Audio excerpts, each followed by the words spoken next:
Okay, guys, we are here back at this question, and Shiza, one of our brilliant students, he has pointed out okay, the values over here when we were finding the lower quartile. So these three values, they are not in ascending order.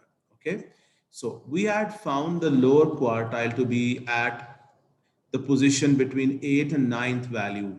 So this is 1, 2, 3, 4, 5, 6, 7, 8, and this. So this happened to be between these two values here, okay? And we calculated this as 256. When we went to the marking scheme and we checked, so here this has been given as correct. So we consider this as a typo error, or otherwise this is a lesson for all of us that we have to look at all this data very carefully. The examiner can deceive us by apparently this all looks to be perfectly in an ascending order, but when we look carefully, so you see there were these three values, they were not written in ascending order. So anyhow, we have the correct answer, so I'm not going to amend or make corrections, okay? So the thing is, we have to be careful before finding the median or the quartile, especially when you have raw data. The things are not arranged. I mean, they are not tabulated. Okay, now the question number 7. A group of 6 teenagers go boating. There are 3 boats available. One boat has room for 3 people, one has for 2 people, and one has room for one person. Find the number of different ways the group of 6 teenagers can be divided between 3 boats. So this is, don't be confused about that if you have to make a seating arrangement. So basically, you're going to divide these six teenagers into 3 groups. Okay, one of the 3 persons, other of 2 person, and one is obviously going to have one in that. Okay, so it is going to be clearly 6C3 times 3C2 and then times 1C1. That should be the answer to it. Let me quickly check the answer to this.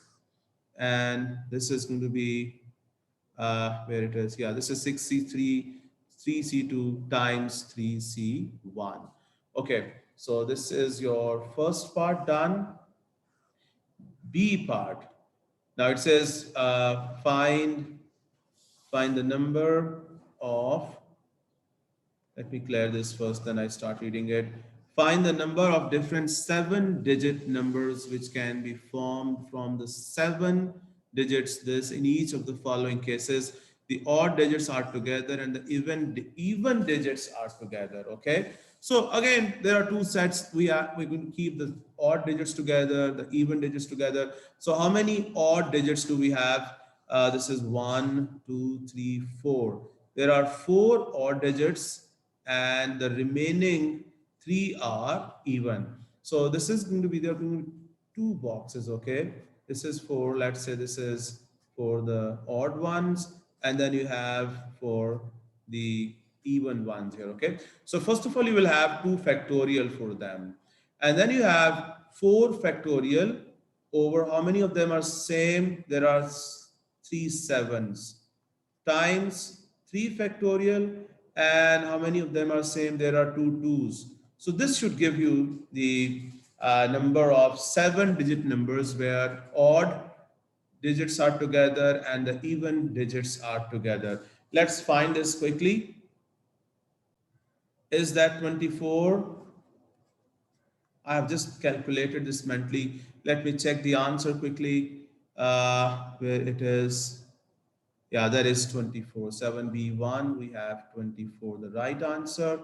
Okay, let's see what's there in the second part. The twos are not together. Okay, the twos are not together. So let's keep them together and then we minus from the total. Okay, so twos are not together. So if we keep the twos together, guys, so these twos, they are together. So we have 1, 2, 3, 4, 5, 6 being arranged, okay? And then 6 factorial over, there are 3 sevens, 3 factorial. Okay, and if you want to keep that 2 factorial for the two 2's, you will have to divide that by 2 factorial as well. So these are the cases where 2's are together, and then you subtract this from the total, that is 7 factorial over 3 factorial into 2 factorial. Okay, 3 sevens and 2 2's. So this is the situation where the 2's are together. Okay, can someone please calculate this and give us the answer? So this 300 is the right answer. So that's it from this paper, guys. I hope you have had a lot of fun while attempting this paper with us. Thank you very much.